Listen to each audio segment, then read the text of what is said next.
Hey, welcome back to the channel. Imagine this.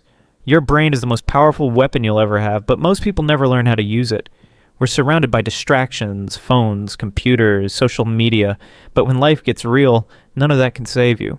When you're struggling, when you're alone in your thoughts at night, when you're facing loss, doubt, fear, there's no search engine for that. No one is coming to rescue you in those moments. It's just you and your mind, and if you don't take control of it, it will control you. It will pull you into dark places, into doubt, into weakness, but you have a choice. You tell your mind where you want to go, how you want to get there, and you make it listen. For me, survival was about figuring out how to make things work, and the only thing I ever knew was hard work. That's all I was ever told. Work harder. When I struggled to want to understand something, I didn't stop. I read it again. Still didn't get it, and read it again. Didn't sink in. Write it down. Over and over until my brain had no choice but to accept it. I applied that to everything. Couldn't swim. Go back again. Still sinking? Go back again. Try again. Try again. Until one day my mind stopped resisting and adapted. That's when I realized there is no quitting. There's no one last try. It's just keep going until there's no other option but success. My mind learned that stopping wasn't an option. The alarm clock goes off. Get up. Don't feel like it? Doesn't matter. Because once your brain understands that quitting isn't even on the table, it starts working with you, not against you. People always ask me, how did you make it through Navy SEAL training for 18 months when the program is only 6? How did you go through Hell Week 3 times in a year? Because I made suffering my normal. I made struggle my home. When I lived in a tiny, broken down place with barely any money to my name, I made that normal. I accepted the pain, embraced it, and let it make me stronger. Because once you make hardship your normal, nothing can break you. I didn't know anything different. That was just life. When we moved down to that place, it was $236 a month. And I told myself I never wanted to go back to that little spot again. But then, when you find yourself living in that $7 a month place, that's it. That's your reality. Your mind accepts it. It says, all right, this is home now. When I went through Navy SEAL training for 18 months, pushing through the same brutal challenges over and over, I realized something early on. This was going to be a long road. My body was breaking down, falling apart piece by piece, but I told myself, this is my new normal. That was my mindset. Just like someone puts on a suit and tie for work, I put on suffering every single day. Broken feet, stress fractures, shin splints, didn't matter. My body was wrecked, but my mind decided this was just how things were now. The more I accepted it, the tougher I became. My mind stopped questioning the pain and stopped trying to find a way out. This was it. People asked how I kept running on shattered feet, how I kept going with broken shins. My answer? This is just what we do here. This is Navy SEAL training. This is the standard. I gave myself no escape route, no backup plan. There was nothing beyond this. I locked myself in that hell and threw away the key. For a time, I didn't just survive it. I owned it.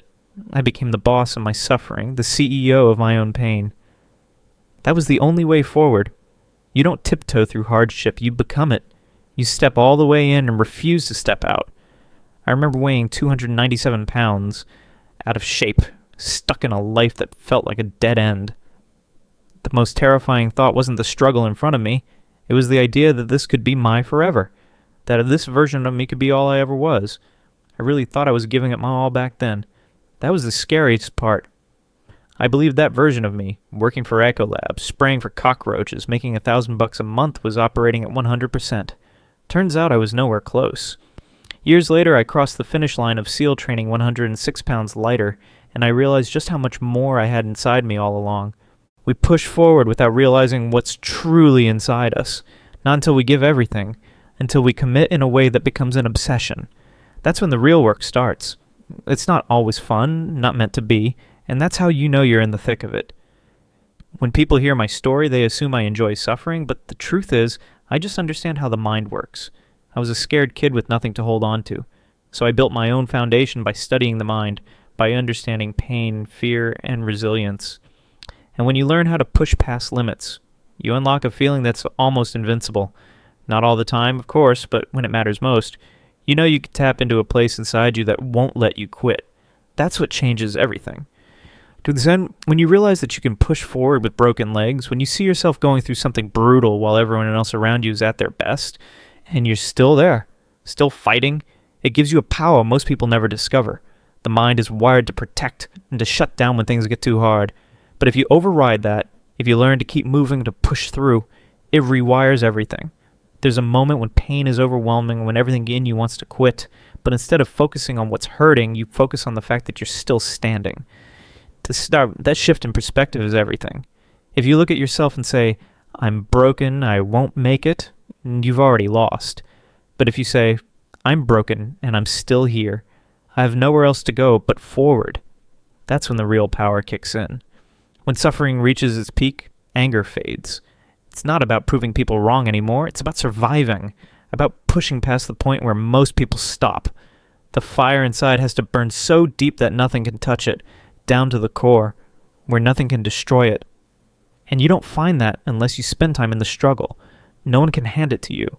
No one can tell you what it feels like until you step into that fire yourself. For me, I had to become something I was proud of.